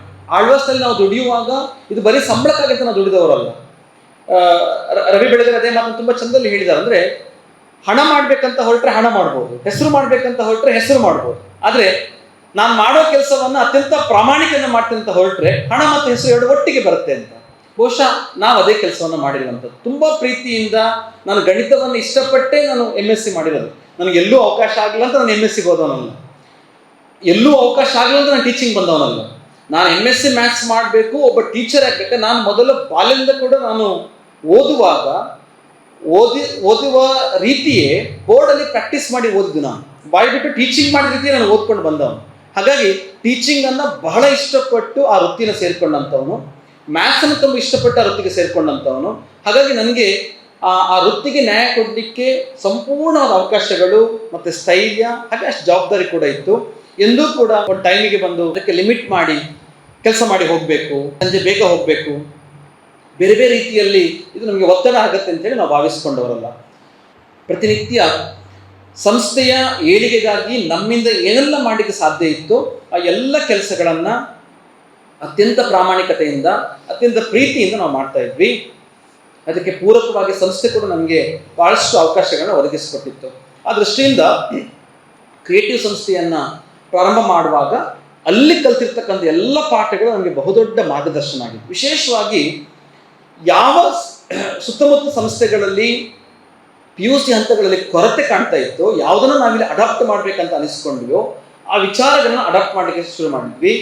ಅದರಂತೆ ಹಾಸ್ಟೆಲ್ ವ್ಯವಸ್ಥೆ ಇರ್ಬೋದು, ಮಕ್ಕಳಿಗೆ ಕೊಡ್ತಕ್ಕಂಥ ಟೀಚಿಂಗ್ ವ್ಯವಸ್ಥೆ ಇರ್ಬೋದು, ಅವುಗಳ ಮಾಡಿಫಿಕೇಶನನ್ನು ಮಾಡ್ಕೊಂಡ್ಬಿಟ್ಟು ನಾವು ಕ್ರಿಯೇಟಿವ್ ಸಂಸ್ಥೆಗಳನ್ನು ಅಡಾಪ್ಟ್ ಮಾಡ್ತಾ ಹೋದ್ವಿ. ಅದು ಪೇರೆಂಟ್ಸ್ಗೆ ಬಹಳ ಬೇಗ ರೀಚ್ ಆಯಿತು. ಅದರಂತೆ ಸಂಸ್ಥೆ ಬೆಳೀತಾ ಬಂತು. ಇವತ್ತು 5 ವರ್ಷಗಳಲ್ಲಿ 2500 ವಿದ್ಯಾರ್ಥಿಗಳು ನಮ್ಮಲ್ಲಿ ಓದ್ತಾ ಇದ್ದಾರೆ. ಸುಮಾರು 16 ಎಕರೆಯ ಕ್ಯಾಂಪಸ್ ಮಾಡಿದ್ದೇವೆ. ಈಗ 1 ಕೋಟಿಯ ವ್ಯವಹಾರದಷ್ಟು ಇವತ್ತು ನಮ್ಮ ಸಂಸ್ಥೆಗೆ ಒಟ್ಟು ನಮ್ಮ ಬ್ಯಾಂಕಿನ ಲೋನ್ ಸೇರಿದಂತೆ ನಮಗೆ ಇಡೀ ಸಂಸ್ಥೆನ ಕಟ್ಟಲಿಕ್ಕೆ ಅಷ್ಟು ಹಣದ ಅವಶ್ಯಕತೆ ಬಂತು. ಅದಕ್ಕೆ ಅನುಗುಣವಾಗಿ ಉಡುಪಿಯ ಕಲ್ಯಾಣಪುರದಲ್ಲಿ ಒಂದು ಸಂಸ್ಥೆ ನಾವು ಟೇಕ್ ಓವರ್ ಮಾಡಿಕೊಂಡು ನಡೆಸ್ತಾ ಇದ್ದೇವೆ. ಹಾಗೆ ಹಾಸನದಲ್ಲಿ ಒಂದು ಸಂಸ್ಥೆಯನ್ನು ಟೇಕ್ ಓವರ್ ಮಾಡ್ಕೊಂಡು ನಡೆಸ್ತಾ ಇದ್ದೇವೆ. ಅಲ್ಲಿ 1000, ಇಲ್ಲಿ 400, ಒಟ್ಟು 4000 ವಿದ್ಯಾರ್ಥಿಗಳು ನಮ್ಮ ಸಂಸ್ಥೆಗೆ ಓದ್ತಾ ಇದ್ದಾರೆ. ಈ ಮಾತನ್ನು ಯಾಕೆ ನಾನು ನಿಮ್ಮ ಹತ್ರ ಹೇಳಲಿಕ್ಕೆ ಇಷ್ಟಪಡ್ತೇನೆ ಅಂತ ಹೇಳಿದ್ರೆ, 4000 ವಿದ್ಯಾರ್ಥಿಗಳನ್ನು ಒಟ್ಟುಗೂಡಿಸಲಿಕ್ಕೆ ಪರಿಶ್ರಮವೂ ಅಷ್ಟೇ ಆಗಿದೆ. ಪ್ರತಿ ವರ್ಷ 1000, ನಮ್ಮ ಕಾರ್ಕಳದ ಕ್ಯಾಂಪಸ್ನಲ್ಲಿ 1500 ಸೀಟ್ಗಳು ಈ ವರ್ಷ ತಗೊಳ್ತೇವೆ. ಕಳೆದ ಬಾರಿ 250 ಸೀಟ್ಗಳಿತ್ತು. ಪ್ರಥಮ PUCಯ 1250 ಸೀಟಿಗೆ ಕಳೆದ ಬಾರಿ ಸುಮಾರು 5500 ಮಕ್ಕಳು ಎಂಟ್ರೆನ್ಸ್ ಎಕ್ಸಾಮನ್ನು ಬರೆದು ಹೋಗಿದ್ದಾರೆ. ಅಂದರೆ ನಮ್ಮಲ್ಲಿ 1 ಸೀಟ್ ಪಡಲಿಕ್ಕೆ 5 ಮಕ್ಕಳು ಬರ್ತಾರೆ ಅಂತ ಹೇಳಿದರೆ, ಆ ರೀತಿಯ ಗುಣಮಟ್ಟದ ಶಿಕ್ಷಣವನ್ನು ಕಾಪಾಡಿಕೊಳ್ಳಲಿಕ್ಕೆ ಒಂದಷ್ಟು ಪ್ರಯತ್ನ ಇದೆ. ನಾನು ಕೇವಲ ಶಿಕ್ಷಕ ವೃತ್ತಿಯನ್ನು ಬರೀ ಸಂಬಳಕ್ಕಾಗಿ ಮಾತ್ರ, ವೇತನಕ್ಕಾಗಿ ಮಾತ್ರ ಮಾಡಿದರೆ ಈ ರೀತಿಯ ಕನಸುಗಳೇ ರೂಪುಗೊಳ್ಳೋದಿಲ್ಲ. ನಿಮಗೆ ನಿಮ್ಮ ಮನಸ್ಸಲ್ಲಿ ಅಂತ ಕನಸು ರೂಪುಗೊಳ್ಬೇಕಂತಂದ್ರೆ, ವಿಶೇಷವಾಗಿ ಇವತ್ತಿನ ಶಿಕ್ಷಕರು, ನಾನು ಅದೇ ಯೋಚನೆ ಮಾಡ್ತಾ ಇದ್ದೆ, ನಮ್ಮನ್ನು ನೋಡುವಾಗ ಮಗೇಶ್ ಸರಿಗೆ ಹೇಗೆ ಅನಿಸ್ಬೋದೋ ಗೊತ್ತಿಲ್ಲ, ಒಂದು ಜನರೇಷನ್ ಗ್ಯಾಪ್ ಇದೆ. ನಾನು ನಿಮ್ಮನ್ನು ನೋಡುವಾಗ ಇಲ್ಲಿ ಬೇರೆ ರೀತಿ ಅನಿಸುತ್ತೆ. ಯಾಕಂದ್ರೆ ನಮ್ಮಲ್ಲಿ ಹಲವಾರು ಫ್ರೆಶರ್ ಲೆಕ್ಚರ್ಸ್ ಬಂದಾಗ ನಾನೇನು ಭಯಂಕರ ವಯಸ್ಸಾದವನಲ್ಲ, ಆದರೂ ಕೂಡ ನನಗೆಲ್ಲ ಹೊಸ ಶಿಕ್ಷಕರು, ಉಪನ್ಯಾಸಕರು ಬಂದಾಗ ಏನು ಅನಿಸುತ್ತೆ ಅಂತಂದರೆ, ಅವ್ರು ಕೇಳೋ ಫಸ್ಟ್ ಕ್ವಶನ್ ಅಷ್ಟೇ, ಸರ್ ಎಷ್ಟು ಗಂಟೆಗೆ ಸ್ಟಾರ್ಟ್ ಆಗುತ್ತೆ, ಎಷ್ಟು ಗಂಟೆಗೆ ಸಂಜೆ ಮುಗೀತದೆ, ವರ್ಕ್ ಲೋಡ್ ಎಷ್ಟು, ವೀಕ್ಲಿ ಸಂಬಳ ಎಷ್ಟು, ಎಲ್ಲ ಮ್ಯಾಚ್ ಮಾಡಿ ನೋಡ್ತಾರೆ. ಅದೇ ಇಷ್ಟು ಕ್ಯಾಲ್ಕುಲೇಟ್, ಅಂದರೆ ಈ ಸಂಬಳಕ್ಕೆ ಇದು ವರ್ಕೌಟ್ ಆಗುತ್ತಾ ಇಲ್ಲ ಅಂತ. ನಾವು ಯಾವುದೇ ಸಂಬಳವನ್ನು ದೊಡ್ಡ ಮಟ್ಟದ ನಿರೀಕ್ಷೆಯನ್ನು ಮಾಡದೆ ದುಡಿದರ ಫಲವಾಗಿ ದೊಡ್ಡ ಮಟ್ಟದ ಸ್ಯಾಲರಿ ತಕ್ಕೊಳ್ಳಿಕ್ಕಾಯ್ತು, ದೊಡ್ಡ ದೊಡ್ಡ ಕನಸುಗಳನ್ನ ಕಾಣಲಿಕ್ಕಾಯ್ತು. ಮೊದಲಿಗೆ ಸಂಬಳ ಎಣಿಸ್ಕೊಳ್ಳಿಕ್ಕೆ ಶುರು ಮಾಡಿದರೆ ಕನಸುಗಳು ರೂಪುಗೊಳ್ಳೋದಿಲ್ಲ. ಯಾಕಂದ್ರೆ ನಾವು ಅಷ್ಟಕ್ಕೆ ಸ್ಟಿಕ್ಕನ್ ಆಗಿಬಿಡ್ತೇವೆ. ಸಾಕಪ್ಪ, ಇವತ್ತು ಸ್ಯಾಲರಿ ಸಿಕ್ಕಿದ್ರೆ ಸಾಕು, ಸಂಜೆ ಗಮ್ಮತ್ ಮಾಡುವ, ಇದಕ್ಕೆ ಹೋಗುವ, ಅದಕ್ಕೆ ಹೋಗುವ ಅಂತೇಳಿ. ಹಾಗಾಗಿ ಆ ರೀತಿಯ ದೃಷ್ಟಿಯಲ್ಲಿ ನಿಮ್ಮ ಕೆಲವೊಂದಷ್ಟು ವಿಚಾರಗಳನ್ನು ಮಾರ್ಪಾಡುಗೊಳಿಸ್ಕೊಳ್ಬೇಕು. ನಾನು ಶಿಕ್ಷಕ ವಿದ್ಯಾರ್ಥಿಗಳಲ್ಲಿ ಹೇಳುವ ಮಾತು ಇಷ್ಟೇ, ನೀವು ಮುಂದಿನ ದಿವಸಗಳಲ್ಲಿ ಒಂದು ಸಂಸ್ಥೆಗೆ ಹೋಗಿ ಸೇರಿದಾಗ ಸಂಸ್ಥೆಗೆ ಪ್ರಾಮಾಣಿಕ ಕೆಲಸವನ್ನು ಮಾಡಿ, ಅದಕ್ಕಿಂತಲೂ ಹೆಚ್ಚು ನಿಮ್ಮ ಸಬ್ಜೆಕ್ಟಿಗೆ ನ್ಯಾಯವನ್ನು ಕೊಡಿ. ನೀವು ಫಿಸಿಕ್ಸ್ ಮ್ಯಾಥ್ಸ್ ಅವರಾಗಿದ್ದರೆ, ಅಥವಾ ಹಿಸ್ಟ್ರಿ ಇಂಗ್ಲೀಷ್ ಅವರಾಗಿದ್ದರೆ, ಅಥವಾ ಲ್ಯಾಂಗ್ವೇಜ್ ಅವರಾಗಿದ್ದರೆ, ಫಸ್ಟ್ ಅದನ್ನು ಪ್ರೀತಿ ಮಾಡೋದನ್ನು ಕಲ್ತ್ಕೊಳ್ಬೇಕು. ನಾನು MSc ಮ್ಯಾಥ್ಸ್ ಆಗುವಾಗ ನನಗೆ ಒಂದು ಭಯ, ನಾನು ನಾಳೆ PUC ಕ್ಲಾಸಲ್ಲಿ ಅಥವಾ ಯಾವುದೋ BSc MSc ಕ್ಲಾಸಲ್ಲಿ ನಿಂತುಕೊಂಡ್ರೆ ನಾನು ಕಲಿತ ಮ್ಯಾಥ್ಸ್ನಲ್ಲಿ ಮಕ್ಕಳು ಲಿಮಿಟ್ಸ್ ಯಾಕೆ ಅಂತ ಕ್ವಶನ್ ಕೇಳಿದರೆ, ಲಗರಿದಮ್ ಯಾಕೆ ಅಂತ ಕ್ವಶನ್ ಕೇಳಿದರೆ, ಡಿಫರೆನ್ಷಿಯಲ್ ಯಾಕೆ ಅಂತ ಕ್ವಶನ್ ಕೇಳಿದರೆ, ಇಂಟಗ್ರೇಷನ್ ಎಲ್ಲಿ ಯೂಸ್ ಆಗುತ್ತೆ ಅಂತ ಕ್ವಶನ್ ಕೇಳಿದರೆ ಏನಪ್ಪ ಆನ್ಸರ್ ಕೊಡೋದು? ನನಗೆ MSc ಎಲ್ಲೂ ಬರಲಿಲ್ಲ. ಅಲ್ಲಿ ಕಲಿತದೆಲ್ಲ ಹೈಯರ್ ಡೆರಿವೇಷನ್ಸ್ಗಳು. ತುಂಬ ಆತಂಕ ಆಗ್ತಾ ಇತ್ತು. ಹಾಗಾಗಿ ಅವತ್ತು 2007-8ರ ಕಾಲದಲ್ಲಿ ಇಂಟರ್ನೆಟ್ ಅಂತ ಹೇಳಿದರೆ ಕಂಪ್ಯೂಟರು ಹುಡುಕಬೇಕು, ಸರ್ಫಿಂಗ್ ಅದು ತಿರ್ತಾ ಕೂತ್ಕೊಳ್ತಿತ್ತು. ಅಂತಹ ಕಂಪ್ಯೂಟರ್ನೇ ಬಳಸ್ಕೊಂಡು, ಇಂಟರ್ನೆಟ್ಟನ್ನೇ ಬಳಸ್ಕೊಂಡು ನಾನು ಸರ್ಚ್ ಮಾಡಿ ಅಲ್ಲಿಯ ನಮ್ಮ ಕುವೆಂಪು ಯೂನಿವರ್ಸಿಟಿಯ ಲೈಬ್ರರಿಗಳಿಗೆ ಹೋಗಿ ಅಲ್ಲಿಯ ಪುಸ್ತಕವನ್ನು ರೆಫರ್ ಮಾಡ್ಕೊಂಡ್ಬಿಟ್ಟು ಲೊಗರಿದಮ್ಸ್, ಲಿಮಿಟ್ಸ್ಗಳ ನಿಜವಾದ ಕಾರಣ ಏನು, ಯಾಕೆ ಅದು ಮ್ಯಾಥ್ಸಲ್ಲಿ ಯೂಸ್ ಆಗುತ್ತೆ, ಹೇಗೆ ಅದು ನಮ್ಮ ಫಿಸಿಕಲ್ ನಮ್ಮ ದಿನಂಪ್ರತಿ ಲೈಫಲ್ಲಿ ಅದು ಅಡಾಪ್ಟ್ ಆಗುತ್ತೆ ಅಂತ ಹೇಳಿದನ್ನ ಡೈರಿಯಲ್ಲಿ ನೋಟ್ ಮಾಡ್ಕೊಳ್ತಾ ಹೋಗಿದೆ. ತುಂಬ ಯೂಸ್ ಆಯಿತು. ಇಂಟರ್ನಲ್ಲಿ ಅದನ್ನು ಹೇಳುವಾಗ ಇಡೀ ಇಂಟರ್ ಪ್ಯಾನಲ್ ಇನ್ಸ್ಪೈರ್ ಆಗುವ ಮಟ್ಟಿಗೆ ಮ್ಯಾಥ್ಸಿನ ಅಪ್ಲಿಕೇಶನ್ಸ್ ಸ್ಟಡಿ ಮಾಡ್ಕೊಂಡಿದ್ದೆ. ಒಂದು ದಿವಸ ಹೀಗೆ MSc ಮ್ಯಾಥ್ಸ್ ಮಕ್ಕಳಿಗೆ ನಾನು ಟೀಚ್ ಮಾಡುವಾಗ ಹೇಳಿದೆ, ಮಕ್ಕಳಿಗೆ ನಾಳೆ ನೀವೆಲ್ಲ ಲೆಕ್ಚರ್ ಆಗಿ ಹೋಗ್ಲಿಕ್ಕಿದ್ದೀರಾ, ಮುಂದಿನ ಸಾರಿ ನೀವು ಇಂಟರ್ವ್ಯೂ ಕೊಡುವಾಗ ಇದೆಲ್ಲ ಮ್ಯಾಟ್ರ್ ಆಗುತ್ತೆ, ಅದಕ್ಕಿಂತ ಹೆಚ್ಚು ನೀವು ತರಗತಿಯಲ್ಲಿ ಕ್ಲಾಸ್ ಮಾಡುವಾಗ ಆ ಪಾಯಿಂಟ್ ಬೇಕಾಗತ್ತೆ, ಹಾಗೆ ಡೈರಿ ಮಾಡ್ಕೊಳ್ತಾ ಹೋಗಿ ಅಂತ. ಅದೆಲ್ಲ ಆಯಿತು. ಕೊನೆಗೆ ಒಂದು ಸೆಮಿಸ್ಟರ್ ಎಂಡ್ ಬರುವಾಗ ಒಬ್ಬ ಹುಡುಗ ಬಂದ, ಸರ್ ನಾನು ನಾಳೆ ಇಂಟರ್ವ್ಯೂ ಹೋಗ್ಲಿಕ್ಕೆ ಕೊಟ್ಟೆ, ನಿಮ್ಮ ಡೈರಿ ಸ್ವಲ್ಪ ಕೊಡಿ ಸರ್ ಅಂತ. ನಾನು ನೋಟ್ ಮಾಡ್ಕೊಂಡು ಡೈರಿಯನ್ನೇ ಅಂತ ಕೇಳಿದೆ. ಅಂದರೆ ಯಾವ ರೀತಿಯ, ನಾನು ಹೇಳಿದ ರೀಲ್ಸ್ ಫಾರ್ಮೆಟ್ ನಾವೀಗ, ಅಂದರೆ ನನಗೇನು ಹೇಳಿ, ಈಗ ಯಾವುದು ಖುಷಿ ಆಗುತ್ತೆ ಅಂತ ಕೇಳಿದರೆ ನಮಗೆ ದಿಢೀರಾಗಿ ಆಗ್ಬೇಕು ಕೆಲಸ. ನಮ್ಮ ಟೈಮ್ ಎಷ್ಟು, 1 ನಿಮಿಷ ಮಾತ್ರ, ಸ್ಟೇಟಸ್ನ ಟೈಮ್ ಅಷ್ಟೇ ನಮಗಿರೋದು. ರೀಲ್ಸ್ 1 ನಿಮಿಷ, ಸ್ಟೇಟಸ್ ಅದು ಕೂಡ 30 ಸೆಕೆಂಡ್ ಇತ್ತು, 1 ನಿಮಿಷ ಆಗಿದೆ ಬಚಾವ್. ಸೊ ಅಂದರೆ ನನಗೆ ತಾಳ್ಮೆ ಇಲ್ಲ. ನಾನು ಒಳ್ಳೆ ಲೆಕ್ಚರ್ ಆಗಬೇಕು, 1 ವಾರ ಫುಲ್ ಟಾಪ್ ಕ್ಲಾಸ್ ಮಾಡಿಬಿಟ್ರೆ ಒಳ್ಳೆ ಲೆಕ್ಚರ್ ಆಗಲ್ಲ. 1 ವಾರ ಮಾತ್ರ ಯುವರ್ ಗುಡ್ ಟೀಚರ್. ಒಳ್ಳೆ ಟೀಚರ್ ಆಗಬೇಕಂದ್ರೆ ನಿರಂತರ ಪ್ರಯತ್ನ. ಇಷ್ಟು ದೀರ್ಘ ಅನುಭವದಲ್ಲಿ ಮಾರ್ಲೇಶ್ ಸರ್ ಹೇಗೆ ನಿಮಗೆ ಗೈಡ್ ಮಾಡ್ತಾರೆ ಅಂತಂದರೆ, ಅದು ಅವರು ಪಡೆದುಕೊಂಡ ದೀರ್ಘಾವಧಿ ಅಧ್ಯಯನ ಮತ್ತು ಅವರು ಗಳಿಸಿಕೊಂಡಂತಹ ಅವರು ಅನುಭವ. ಏನಾಗುತ್ತೆ, ನೀವು ಒಂದು ಕ್ಷಣ 1 ನಿಮಿಷದ ವಿಚಾರಕ್ಕಾಗಿ ನೀವು ಪ್ರಿಪ್ರೇಷನ್ ಶುರು ಮಾಡಿದರೆ ಸಾಧನೆ ಮಾಡಲಿಕ್ಕೆ ಸಾಧ್ಯ ಇಲ್ಲ. 2 ವರ್ಷಗಳು ನಾನು ಕಲೆಕ್ಟ್ ಮಾಡಿದ ಡೈರಿಯನ್ನು ಆತ 1 ವರ್ಷದ ಇಂಟರ್ವ್ಯೂಗಾಗಿ ಕೇಳಲಿಕ್ಕೆ ಬಂದ. ಇವತ್ತಿನ ವಿದ್ಯಾರ್ಥಿಗಳು ಹೇಗಾಗಿದೆ ಅಂತ ಕೇಳಿದರೆ, ಸ್ಟೇಟಸ್ ಅನ್ನು, ರೀಲ್ಸ್ ಅನ್ನು ನೋಡಿಕೊಂಡು ಅಷ್ಟಕ್ಕೆ ಸೀಮಿತವಾಗುವ ಮಟ್ಟಿಗೆ ನಾವು ಹೋಗಿದ್ದೇವೆ. ಅದು ಖಂಡಿತ ಕಲಿಕೆ ಅಲ್ಲ. ಕಲಿಕೆಗೆ ತುಂಬ ದೀರ್ಘವಾದ ಅಧ್ಯಯನ ಬೇಕು. ನೋಡಿ, ಹೇಳಿ ಕೇಳಿ, ಇವತ್ತು ಬ್ಲಾಗರ್ಗಳು ಕೂಡ, ಯೂಟ್ಯೂಬರ್ಸ್ಗಳು ಕೂಡ ಯಾವುದೋ ಒಂದು ಮಾಹಿತಿಯನ್ನು ಸ್ಟಡಿ ಮಾಡದೆ ನೇರವಾಗಿ ಬರ್ತಾರೆ. ಫೇಸ್ಬುಕ್ ಮತ್ತು ಯೂಟ್ಯೂಬ್ ಬಂದೇ ಬಿಡ್ತಾರೆ ಸಡನ್ ಆಗಿ. ಸರ್ 3 ವರ್ಷ ಭದ್ರಾವತಿ ಆಕಾಶವಾಣಿಯಲ್ಲಿ ಕೆಲಸ ಮಾಡಿದೆ ಅಂತ ಹೇಳಿದರು. ನಾನು ಅಕ್ಕ ಮನೆಗೆ ಬಂದಾಗೆಲ್ಲ ಇಲ್ಲಿಯ ಬುಕ್ ತೆಗೆದುಕೊಂಡು ಬರ್ತಾ ಇದ್ರು. ನಾನು ಹೈಸ್ಕೂಲ್ ಡೇಸ್ನಲ್ಲೇ ಸರ್ ವ್ಯಕ್ತಿ ವಿಕಾಸ ಪುಸ್ತಕನ ಓದಿದ್ದೆ. ಹಿಂದೆ ಒಂದು ವೇದಿಕೆಯಲ್ಲಿ ಕೂಡ ಅದರ ಉಲ್ಲೇಖವನ್ನು ಮಾಡಿದ್ದೆ ನಾನು.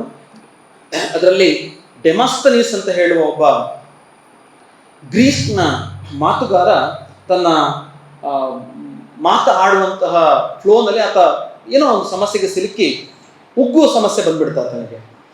ಅದರಿಂದ ಹೊರಗಡೆ ಬರಲಿಕ್ಕೆ ನಿರಂತರ ಪ್ರಯತ್ನಗಳನ್ನ ಹಾಕ್ತಾನೆ.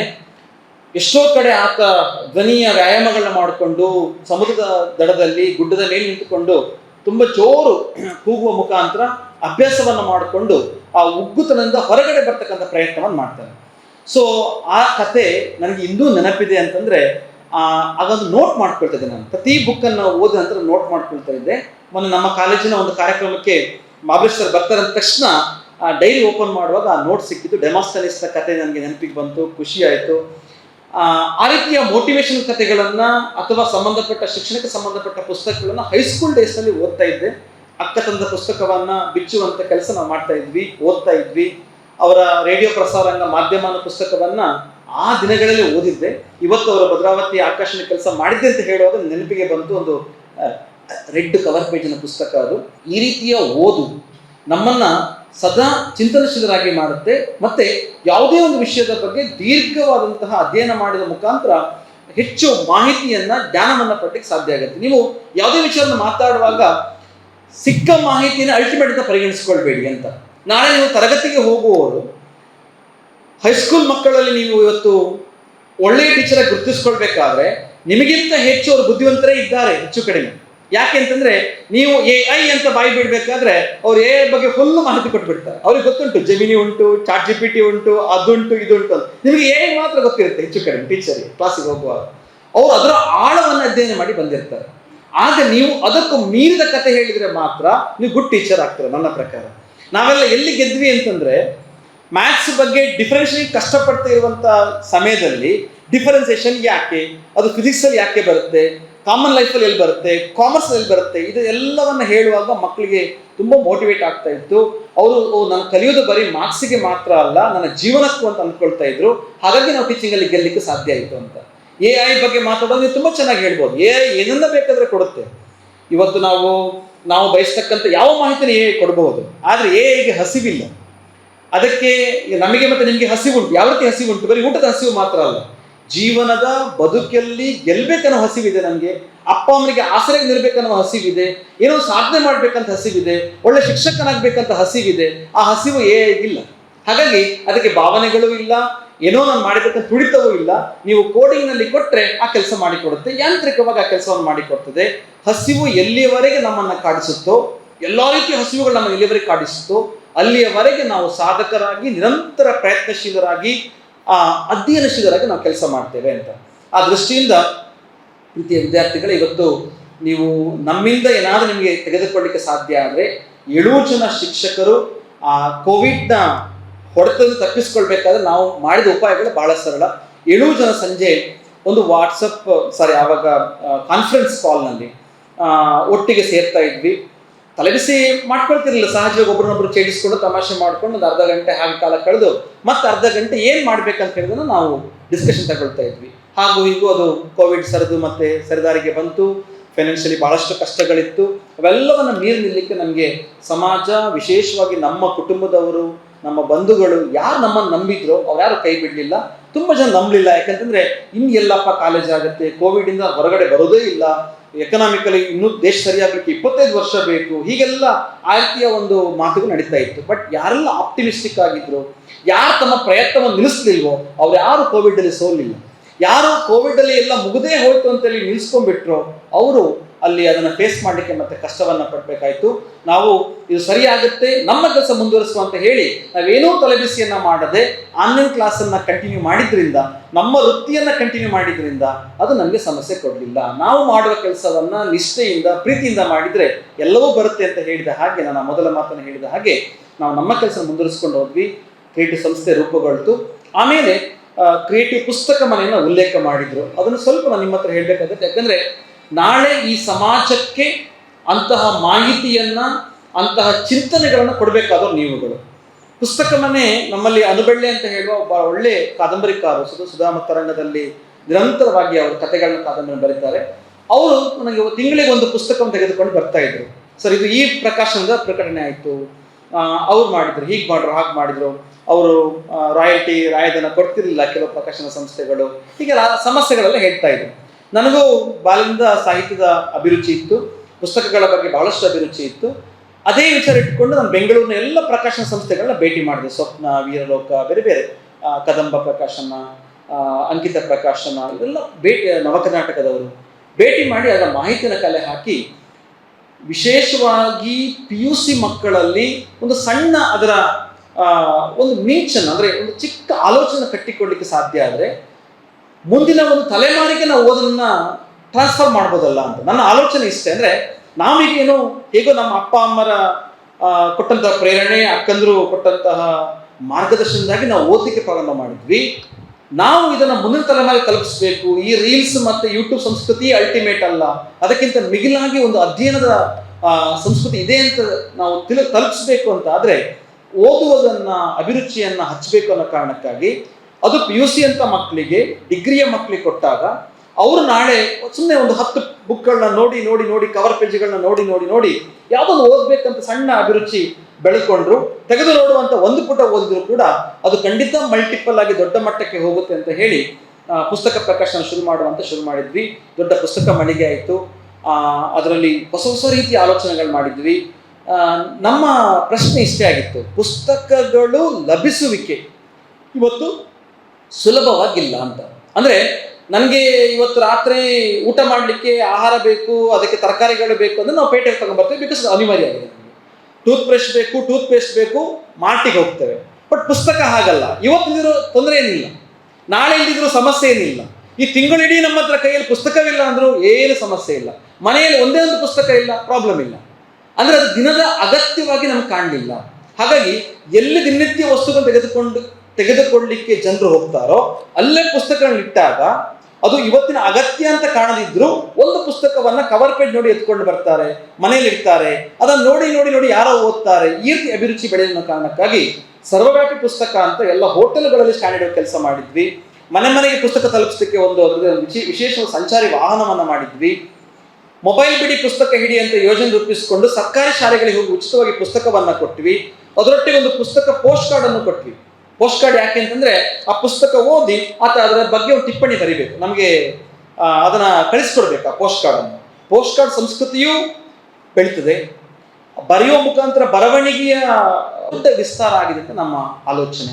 ಅದನ್ನ ಪ್ರಕಟಿಸುವಾಗ ಕೂಡ ಒಂದು 22 ಕೃತಿಗಳನ್ನು ಮೊನ್ನೆ ನಾವು ನಾಗತ್ಯ ಚಂದ್ರಶೇಖರ್ ಅವರ ಉಪಸ್ಥಿತಿಯಲ್ಲಿ ಬಿಡುಗಡೆ ಮಾಡಿದ್ವಿ. ತುಂಬ ದೊಡ್ಡ ಬರಹಗಾರರ, ದೊಡ್ಡ ಚಿಂತಕರ ಪುಸ್ತಕನ ಪ್ರಕಟಿಸ್ತಾ ಇದ್ದೇವೆ.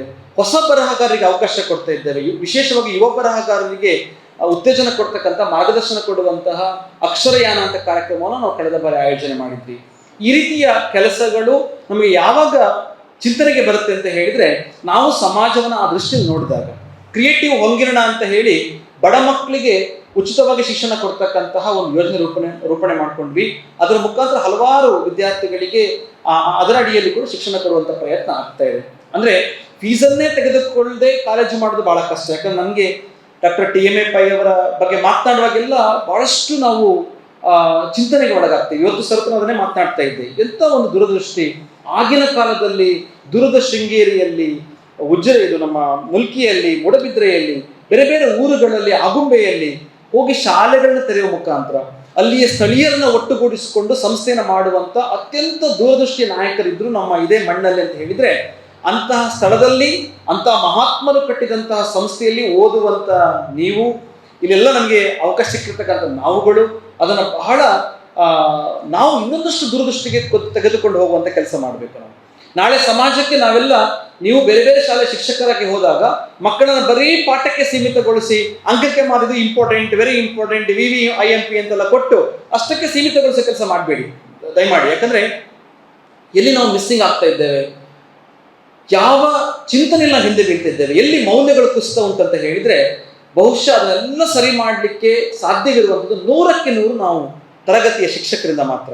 ನಾವು ಹೊರಗಡೆ ಎಷ್ಟೇ ಭಾಷಣವನ್ನು ಮಾಡ್ಬೋದು, ಆದರೆ ಒಬ್ಬ ಶಿಕ್ಷಕ ಅದನ್ನು ಅತ್ಯಂತ ಸಿಸ್ಟಮ್ಯಾಟಿಕ್ ಆಗಿ ದಿನಂಪ್ರತಿ ತರಗತಿ ಮಾಡುವಾಗ 1 ನಿಮಿಷ, 2 ನಿಮಿಷ, 3 ನಿಮಿಷ ಮೌಲ್ಯಗಳನ್ನು ಊಟದಲ್ಲಿ ಉಪ್ಪಿನಕಾಯಿ ಕೊಟ್ಟ ಹಾಗೆ ನಾವೇನಾದರೂ ಮಾಡಿದ್ರೆ ಖಂಡಿತ ಮಕ್ಕಳು ರೂಪುಗೊಳ್ತಾರೆ. ನೀವು ಮೊದಲ ಬಾರಿಗೆ ನೀವು ಮಾಡಬೇಕಾದ ಕೆಲಸ ಅಂತ ಕೇಳಿದ್ರೆ, ನೀವು ಟೀಚ್ ಮಾಡುವ ಟಾಪಿಕ್ ಅನ್ನ ಅತ್ಯಂತ ಶಿಸ್ತುಬದ್ಧವಾಗಿ ಮಕ್ಕಳಿಗೆ ಪ್ರೀತಿಯಲ್ಲಿ ಅದರಲ್ಲಿ ತುಂಬ ಇಷ್ಟಪಡುವ ಹಾಗೆ ಎಲ್ಲ ರೀತಿಯ ಪ್ರಿಪರೇಷನ್ಸ್ ಅನ್ನು ಮಾಡಿಕೊಂಡು ಬೆಸ್ಟ್ ಟೀಚರ್ ಆಗಬೇಕು. ನೀವು ಫಸ್ಟ್ ಮಾಡಬೇಕಾದ ಕೆಲಸ ನಿಮ್ಮ ಸಬ್ಜೆಕ್ಟ್. ಸೆಕೆಂಡ್ ಕೆಲಸ ಯಾವುದು ಅಂತ ಕೇಳಿದ್ರೆ, ಅದರೊಟ್ಟಿಗೆ ನೀವು ಕೊಡುವಂಥ ಮೌಲ್ಯಗಳು ಒಂದೊಂದೇ ಮೌಲ್ಯ ಸೇರಿಸ್ಕೊಳ್ತಾ ಹೋಗಬೇಕು. ಅದಕ್ಕೆ ನೀವು ಅಧ್ಯಯನಶೀಲರಾಗಬೇಕು, ನೀವು ಓದುಗರಾಗಿರಬೇಕು. ಅಂತಹ ಸಾಹಿತ್ಯ ಓದುವಿನಿಂದ ಸ್ಫೂರ್ತಿಯನ್ನು ಪಡೆದುಕೊಂಡು, ಜ್ಞಾನವನ್ನು ಪಡೆದುಕೊಂಡು ಮಕ್ಕಳಿಗೆ ಹಂಚುವಂಥ ಕೆಲಸ ಮಾಡಿ, ದೀಪವನ್ನು ಹಚ್ಚುವ ಬಹುದೊಡ್ಡ ಜ್ಯೋತಿಯೇ ಅಂತ ಹೇಳುವಷ್ಟು ಮಟ್ಟಿಗೆ ನಮ್ಮ ನಾಡು ಕಂಡಂತಹ ಒಬ್ಬ ಒಳ್ಳೆಯ ಶಿಕ್ಷಣ ತಜ್ಞರು ನಿಮ್ಮ ಮಾರ್ಗದರ್ಶಕರಾಗಿದ್ದಾರೆ. ಮಹಾಬಲೇಶ್ ಸರ್ ಅಂತಹ ಅತಿಶ್ರೇಷ್ಠ ಚಿಂತಕರು ನಿಮ್ಮ ನಡುವೆ ಇದ್ದಾರೆ. ಅವರು ಕಲಿಸಿದಂತಹ ಪಾಠ ನಿಮಗೆ ಬಹುದೊಡ್ಡ ದೀಪವನ್ನು ಹಚ್ಚಿದ ಹಾಗೆ ನೀವು ನಾಳೆ ನನ್ನ ಸಮಾಜಕ್ಕೆ ಕೊಂಡು ಹೋಗ್ಬೋದು. 100 ಶಾಲೆಗಳಲ್ಲಿ ನೀವು ಆ ದೀಪವನ್ನು ಬೆಳಗ್ತೀರಾ. ಅದರ ಮುಖೇನ ನಾವೆಲ್ಲ ಒಟ್ಟಿಗೆ ಸೇರಿ ಅಭ್ಯುದಯವನ್ನು ಕಾಣಲಿಕ್ಕೆ ಸಾಧ್ಯ ಆಗುತ್ತೆ.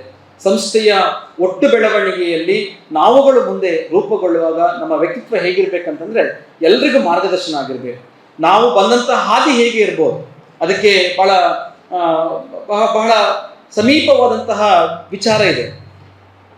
ಕಾಡಿನಲ್ಲಿದ್ದರೂ ಕೂಡ ರಾಮ ಕೆಟ್ಟವನಾಗಲಿಲ್ಲ, ಅರಮನೆಯಲ್ಲಿ ಬೆಳೆದಂತಹ ರಾವಣ ಒಳ್ಳೆಯವನಾಗಲಿಲ್ಲ, ಅದೇ ಆಸ್ಥಾನದಲ್ಲಿದ್ದಂತಹ ರಾವಣನ ಆಸ್ಥಾನದಲ್ಲಿದ್ದಂತಹ ವಿಭೀಷಣ ಆತ ಕೆಟ್ಟವನಾಗಲಿಲ್ಲ, ಆದರೆ ರಾಮನ ರಾಜ್ಯದಲ್ಲಿದ್ದಂತಹ ಕೇಕೆ ಒಳ್ಳೆಯವಳಾಗಲಿಲ್ಲ. ಅಂದರೆ ನಾವು ಬೆಳೆಸಿಕೊಳ್ಳಬೇಕಾದಂತಹ ವ್ಯಕ್ತಿತ್ವ ಯಾವುದೇ ಅಂತಸ್ತು ಅಥವಾ ಆಸ್ತಿಯಿಂದ ಬರುವಂಥದ್ದಲ್ಲ. ನಿಜವಾಗಿ ನಾವು ಬೆಳೆಸಿಕೊಳ್ಳಬೇಕಾದಂತಹ ವ್ಯಕ್ತಿತ್ವ, ಸಚ್ಚಾರಿತ್ರ, ಸದ್ಗುಣಗಳು ಎಲ್ಲಿಂದ ರೂಪುಗೊಳ್ಳುತ್ತೆ ಅಂತ ಹೇಳಿದ್ರೆ, ನಮ್ಮ ಆಲೋಚನೆ ಮತ್ತೆ ಆಚರಣೆಗಳಿಂದ ರೂಪುಗೊಳ್ಳುತ್ತೆ ಅಂತ. ಹಾಗಾಗಿ ಇಂತಹ ವಿದ್ಯಾಸಂಸ್ಥೆಗಳಿಂದ ನೀವು ಕಲಿತುಕೊಂಡು ಹೋಗುವಂತ ಏನಂತ ಕೇಳಿದ್ರೆ, ಅಂತಹ ಒಳ್ಳೆಯ ಆಲೋಚನೆ, ಒಂದು ಸನ್ಮಾರ್ಗದಲ್ಲಿ ಹೋಗುವಂತಹ ಒಂದು ಒಳ್ಳೆಯ ಚಿಂತನಶೀಲತೆ, ಜೊತೆಗೆ ನಿಮಗೆ ಬೇಕಾದಂತಹ ಬಹುದೊಡ್ಡ ಪ್ರೇರಣೆ. ಇಂತಹ ಸಂಸ್ಥೆಗಳಲ್ಲಿ ಕಲಿತಾಗ ನಮಗೆ ಬಹುದೊಡ್ಡ ಪ್ರೇರಣೆ ಸಿಗುತ್ತೆ. ಆ ಪ್ರೇರಣೆಯನ್ನ ಬಳಸಿಕೊಳ್ಳುವುದರ ಮುಖಾಂತರ ನೀವು ಒಂದಷ್ಟು ಶಾಲೆಗಳನ್ನು ಬೆಳಗ್ಬೋದು. ಶಾಲೆಗಳನ್ನು ಬೆಳಗ್ತೀರಾ ಅಂತಂದ್ರೆ ಇಡೀ ಊರನ್ನೇ ಬೆಳಗಿದೆ ಹಾಗೆ. ಇಡೀ ಊರನ್ನೇ ಬೆಳಗ್ತೀರಾ ಅಂತಂದ್ರೆ ಅಲ್ಲಿ ಕಲಿತಂತ ಪ್ರತಿ ಮಗುವು ಕೂಡ ನಾಡಿಗೆ ಒಂದು ಒಳ್ಳೆಯ ಆಸ್ತಿಯಾಗಿ ರೂಪುಗೊಳ್ಳುತ್ತೆ. ಅಂಥವರ ಎದುರು ನೀವು ನಿಲ್ಬೇಕಾದ್ರೆ ಒಬ್ಬ ಒಳ್ಳೆಯ ಶಿಕ್ಷಕರಾಗಿ ರೂಪುಗೊಳ್ಬೇಕು.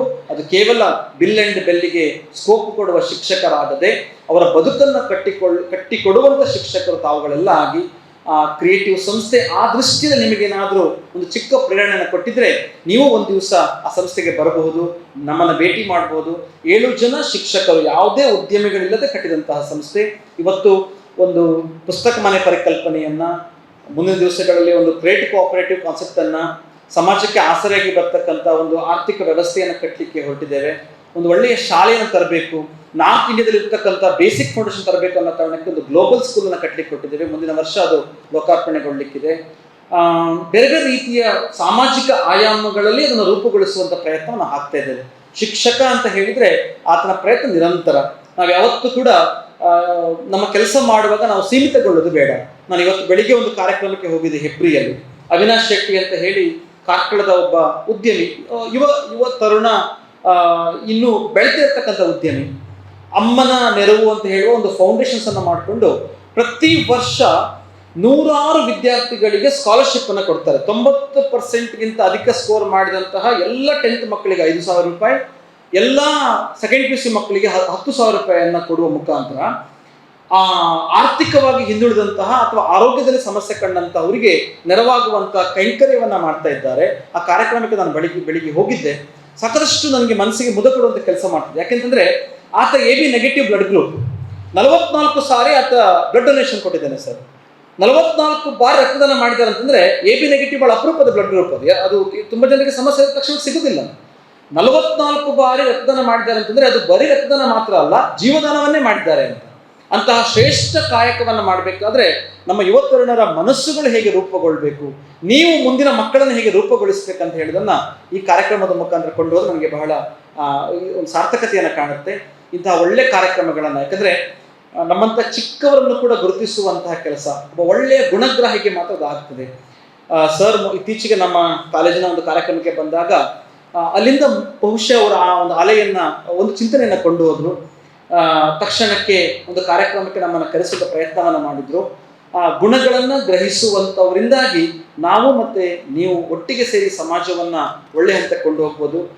ಡಾಕ್ಟರ್ TMFI ಕಾಲೇಜಿನಲ್ಲಿ ವೇದಿಕೆಯಲ್ಲಿ ಮಾತಾಡಲಿಕ್ಕೆ ನನಗೆ ಬಹಳ ಹೆಮ್ಮೆಯನ್ನು, ಪ್ರೀತಿಯನ್ನು ಕೊಟ್ಟಿದ್ದೆ. ನಾನು ಆಗಲೇ ಹೇಳಿದ ಹಾಗೆ ಇಡೀ ನಮ್ಮ ಕುಟುಂಬದ ಕರಾವಳಿಗೆ ಬಂದ ಶಿಕ್ಷಣ ವ್ಯವಸ್ಥೆಯ ಆರಂಭಿಕ ಬಿಂದು ಡಾಕ್ಟರ್ TMFI ಕಾಲೇಜ್ ಅಂತ ಹೇಳ್ತಾ, ಮತ್ತೊಮ್ಮೆ ಅವಕಾಶ ಕೊಟ್ಟಂತ ಡಾಕ್ಟರ್ ಮಹಾಬಲೇಶ್ ರಾವ್ ಸರ್ ಅವರಿಗೆ ಪ್ರೀತಿಪೂರ್ವಕ ವಂದನೆಗಳನ್ನ ಸಲ್ಲಿಸ್ತಾ, ತಮ್ಮೆಲ್ಲರಿಗೂ ಮುಂದಿನ ಬದುಕಿನಲ್ಲಿ ಒಳ್ಳೆಯ ಶಿಕ್ಷಕರಾಗಿ ಬನ್ನಿ.